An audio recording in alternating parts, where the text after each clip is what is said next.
Hello, hi students. This is Priya Mahajan, your maths tutor, and once again, I welcome you all on my channel Vidya Le. तो जैसे कि आपको पता है कि हमने सब्जेक्टिव टाइप क्वेश्चन स्टार्ट करे थे पॉलिनोमियल्स के, तो जिसमें मैंने आपसे 1 मार्क्स 2 मार्क्स 3 मार्क्स के क्वेश्चन डिस्कस कर चुके हैं। आज हम डिस्कस करने जा रहे हैं 4 marks questions. So let's get start with the first question of the session. So first question हमारे पास क्या दिया है यहाँ पे देखें हम। If one root of the quadratic equation px square plus px plus 4 equal to 0 is 2/3। एक root हमें दिया है 2/3, हमें फाइंड करनी है वैल्यू p। 2/3 इसका रूट, दैट मीन्स ये पोलिनोमियल को 0 इक्वेट करेंगे, वैल्यू पुट करेंगे तो इसका आंसर 0 के इक्वल आना चाहिए, राइट।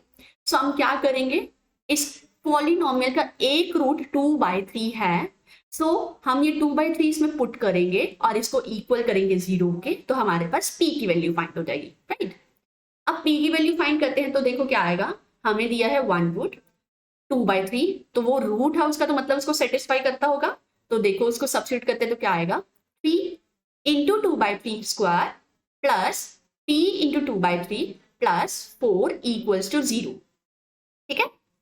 अब यहाँ पे देखो तो क्या आ गया, सॉल्व करा, 2/3 का स्क्वायर 4/9, 4/9 को जब मैंने 3 से मल्टीप्लाई करा तो वो मेरे पास क्या आ गया 4/3।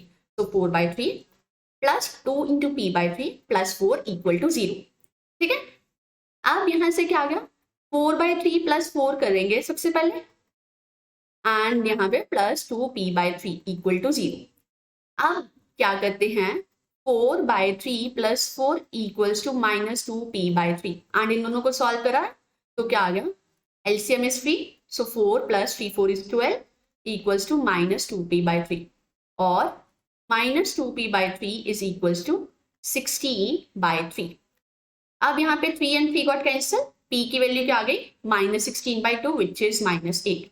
सो इस तरह से हमने p की वैल्यू फाइंड करी, जो आ गई मेरे पास -8। सो फर्स्ट स्टेप था find the value of p, तो हमारे पास आ गई -8, ठीक है। अब सेकेंडली हमें क्या फाइंड करना है, other root of this equation. Quadratic equation है, 2 रूट होंगे जिसमें से एक तो हमें दिया था 2/3, तो सेकेंड रूट अब हमें फाइंड करना है। तो वो देखो कैसे करेंगे, सेकेंड रूट फाइंड करने के लिए हम सिंपली सबसे पहले तो देखो p की फॉर्म में थी इक्वेशन, इसको जनरल फॉर्म में करेंगे। सो p की वैल्यू सब्स्टिट्यूट कर देंगे तो इक्वेशन बन जाएगी 3x square minus 8x plus 4 equal to 0, right. अब हमें इसका अदर रूट फाइंड करना है, तो अदर रूट फाइंड करने के लिए हम देखो क्या करेंगे, फैक्टराइज करेंगे इसको by splitting the middle term.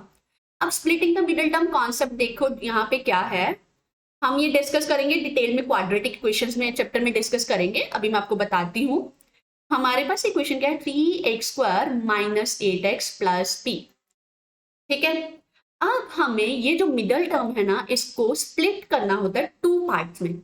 इस तरह से स्प्लिट करना होता है, दैट मीन्स हम ये जो सम है -8, इसको मैं इस तरह 2 ऐसे नंबर्स के सम की फॉर्म में लिखूंगी, सो दैट उनको सम करूंगी तो डेफिनेटली मेरे पास -8 आना चाहिए।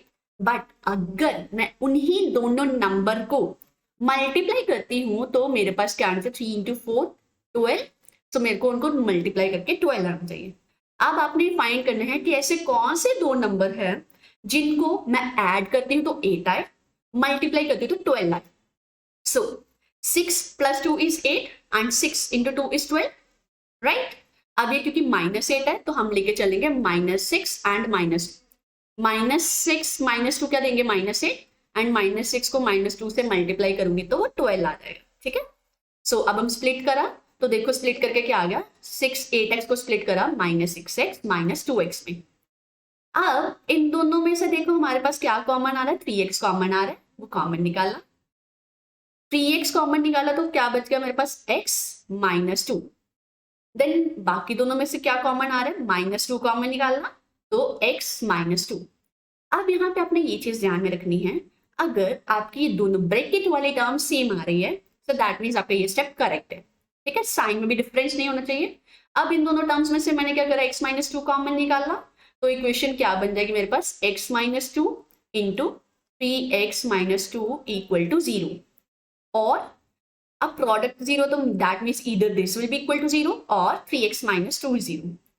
If x equals to x minus 2 is zero, तो x की वैल्यू आ जाएगी 2, और 3x माइनस 2 अगर जीरो आ रहा है तो x की वैल्यू आ गई 2/3। सो दो जीरोस के आगे 2/3 एंड 2, तो 2/3 तो हमें दी थी, तो दूसरी जीरो कौन सी आ गई, दूसरा रूट कौन सा आ गया इस इक्वेशन का, 2। सो यही तो हमें फाइंड करना था। क्लियर है सबको, था ना simple. Okay, wonderful. Now let's discuss the next question. So the next question is, if 4 is a zero, ये क्यूबिक पॉलिनोमियल अब आ गई। अभी तक हम डिस्कस कर रहे थे क्वाड्रेटिक पॉलिनोमियल। अब ये क्वेश्चन जो आया सीबीएसई 2020 में, वो आया क्यूबिक पॉलिनोमियल के बेस पे। तो क्वेश्चन देखो क्या है, क्यूबिक पॉलिनोमियल दी है x cube minus 3x square minus 10x plus d plus 24। तो इसके जनरल फॉर्म हमें पता है ax cube plus bx square plus cx plus d, right. तो अब यहाँ पे देखो कैसे फाइंड करेंगे। हमें दी है एक जीरो इस पॉलिनोमियल की दी है जो कि क्या है 4। हमें फाइंड करनी है अदर 2 जीरोस। अब स्टूडेंट्स देखो ये वाला जो क्वेश्चन है ना, इसको सॉल्व करने के हमारे 2 मेथड्स हैं। अब यहाँ पे तो देखो जो अगर हमारे अभी जो पेपर है, अभी जो सिलेबस है उसमें हमारा division by solving the questions by division method वो हमारा डिलीट हो चुका है। अगर वो डिलीट नहीं हुआ होता तो हमें कैसे सॉल्व करते इस इक्वेशन को, 4 क्योंकि जीरो है इस पॉलिनोमियल की, so that means x minus 4 factor होगा। तो मैं x माइनस 4 से इसे डिवाइड करती, राइट। बट अब क्योंकि डिवीजन का कॉन्सेप्ट हमारे सिलेबस से डिलीट हो गया तो मैं अभी यूज नहीं करूंगी। तो मैं डिवाइड करती, तो मेरे पास यहाँ पे जो क्वेश्चन आता है वो एक क्वाड्रेटिक पॉलिनोमियल आती, एंड क्वाड्रेटिक पॉलिनोमियल को हम सॉल्व करते तो मेरे पास अदर 2 जीरोस आ जाते, राइट। बट अब हम ये फॉलो नहीं करेंगे क्योंकि हमारे पास अब ये कॉन्सेप्ट डिलीट हो चुके हैं। तो हम क्या फॉलो करेंगे, फाइंड तो हमें फिर से जीरो से फाइंड करनी है। ये तो है नहीं, कॉन्सेप्ट डिलीट हो गया तो भाई जीरो फाइंड नहीं करेंगे, पेपर में क्वेश्चन आ सकता है, बट अटेम्प्ट करने का वे चेंज हो जाएगा। कैसे करेंगे वो देखो। अब लेट कर रही हूं मैं अल्फा बीटा एंड गामा इस पॉलिनोमियल के जीरोस है। फिर यहाँ पे sum of zeros product of zeros वो मेथड यूज करेंगे। तो सम ऑफ जीरोस निकाला तो सम ऑफ जीरोस क्या आता है माइनस बी अपॉन ए। तो sum of zero is minus B upon A. Minus B की वैल्यू क्या है यहाँ पे -3, तो माइनस ऑफ -3 अपॉन 1 जो कि क्या आ गया 3, ठीक है। देन हमें फाइंड करना है product of sum of zeros taking 2 at time. तो वो कैसे करेंगे, हमारे पास उसका फॉर्मूला क्या है, देखो ध्यान से, उसका फॉर्मूला क्या है c अपॉन a। c की वैल्यू क्या है -10, a की वैल्यू क्या है 1, so -10 upon 1 which is 1 -a, right. So ये क्या आ गया मेरे पास -10। थर्ड हमने निकाला product of zeros. So product of zeros कैसे फाइंड करते हैं, d upon a, but it is -d upon a। Cube quadratic होता तो ये कैसे प्रोडक्ट ऑफ जीरोस कैसे निकालते थे, constant term upon coefficient of x square. यहाँ पे minus of constant term upon coefficient of x cube हो जाएगा, that is -d upon a। तो d की वैल्यू क्या थी हमारे पास 24, तो माइनस ऑफ 24 अपॉन 1 बन जाएगा, ठीक है। अब इन 3 जीरो में से एक जीरो दैट इज अल्फा की वैल्यू तो हमें दी थी क्या है 4, राइट। अब अल्फा की वैल्यू 4 दी है तो मैं अल्फा की वैल्यू इसमें सब्स्टिट्यूट कर सकती हूँ, इसमें सब्स्टिट्यूट कर सकती हूँ, तीनों में सब्स्टिट्यूट कर सकती हूँ, तो कुछ स्टेटमेंट मेरे पास इजी हो जाएगी। तो देखो क्या बनेगा, इक्वेशन 1 में सब्स्टिट्यूट करा तो मेरे पास क्या बन गया, alpha plus beta plus gamma मेरे पास था 3 के इक्वल।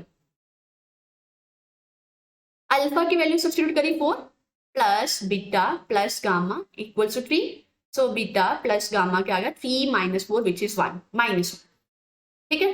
तो फर्स्ट इक्वेशन से मेरे पास ये चीज आ गई। अब मैं अगर थर्ड इक्वेशन में सब्स्टिट्यूट कर रही हूँ that is alpha into beta into gamma जो कि -24 के इक्वल है, तो उसमें मैंने अल्फा की वैल्यू सब्स्टिट्यूट करी तो वो क्या आ जाएगा -6। क्यों, क्योंकि अल्फा बीटा गामा था मेरे पास -24 आई थिंक, यस -24। अल्फा की वैल्यू जिसमें क्या थी मेरे पास 4, तो 4 into beta gamma is -24, so beta gamma क्या आ गया -24/4 विच इज -6, ठीक है। अब यहाँ पे देखो हम क्या करेंगे। अब मैंने यहाँ पे जनरली यूज करा कि हमें ये रिजल्ट पता है, a minus B whole square equals to a plus B whole square minus 4ab। तो यहाँ पे ए बी की जगह मैंने रूट्स का कॉन्सेप्ट यूज करा। सो मुझे फाइंड करनी थी बीटा माइनस गामा की वैल्यू। तो बीटा माइनस गामा क्या आ गया मेरे पास, beta minus gamma whole square equals to beta plus gamma whole square minus 4 beta gamma. अब ये देखो मैंने ये क्यों यूज करा, आप सोच रहे हो कि मैंने ये यूज क्यों करा। मुझे क्या करना था कि अब देखो कि अगर मेरे पास इक्वेशन इस फॉर्म में आ रही है तो वेरिएबल्स आ रही है, इक्वेशन बनाऊंगी। एक इक्वेशन तो यहाँ पे मैंने फॉर्म कर ली beta plus gamma equal to -1। अब अगर एक और इक्वेशन ऐसे बनेंगे बीटा गामा की फॉर्म में, तभी मैं उनको सॉल्व करूंगी, बीटा गामा की वैल्यू फाइंड करूंगी, राइट। अब उसके लिए मुझे पता था, मुझे भी बीटा प्लस गामा की वैल्यू पता है, बीटा इंटू गामा की वैल्यू पता है, और इस रिलेशन को यूज करके मैं एक और इक्वेशन बना सकती हूँ जो कि बनेगी बीटा माइनस गामा की वैल्यू। इसीलिए मैंने ये चीज यूज करी है, ठीक है। So beta minus gamma square equals to beta plus gamma square minus 4 beta into gamma. Beta plus gamma की वैल्यू -1 वो सब्स्टिट्यूट करें, -4, okay, so here it will be -4 into beta gamma. तो बीटा गामा की value क्या थी -6, तो ये क्या बन गया, -1 का स्क्वायर क्या आ गया 1, minus minus plus 6 into 4 24। So 24 plus 1 beta minus gamma square equals to 25। That means क्या आ गया, बीटा माइनस गामा 25 है तो बीटा माइनस गामा का स्क्वायर 25 है, तो that means beta minus gamma 5 हो सकता है और -5 हो सकता है। तो हम नेगेटिव वाली वैल्यू को नेग्लेक्ट कर रहे हैं, तो हमें लिया पॉजिटिव, सो बीटा माइनस गामा क्या आ गया 5। अब बीटा प्लस गामा था -1, बीटा माइनस गामा था 5, इन दोनों को सॉल्व करा मैंने, जब ऐड करा तो ये पार्ट तो कैंसिल, तो 2 बीटा क्या आ गया मेरे पास 5 माइनस ऑफ माइनस, ये क्या आ गया 5 माइनस 1 दैट इज 4, 2 बीटा आ गया 4 और बीटा की वैल्यू क्या आ गई मेरे पास 2। अब सेकेंड रूट भी आ गया, अब फाइंड क्या करना है, third root that is gamma. So gamma की वैल्यू क्या करूंगी, कैसे फाइंड करूंगी, इन दोनों इक्वेशन में से किसी एक में मैं बीटा की वैल्यू सब्स्टिट्यूट करूंगी तो गामा आ जाएगा। तो वो गामा फाइंड करा तो क्या आ गया मेरे पास -3। सो 3 जीरोस मेरे पास कौन सी आ गई, एक तो अल्फा की वैल्यू जो हमें 4 दी थी, बीटा की वैल्यू हमने फाइंड करी है 2 एंड गामा की वैल्यू हमने फाइंड करी है -3। सो 3 जीरोस कौन सी आ गई, -3, 2 एंड 4। और यही चीज हमें फाइंड करनी थी कि फाइंड अदर 2 जीरोस। तो अदर 2 जीरोस हमारे पास कौन सी आ गई, 4 तो हमारे पास थी, तो बाकी दोनों कौन सी हो गई -3 एंड 2।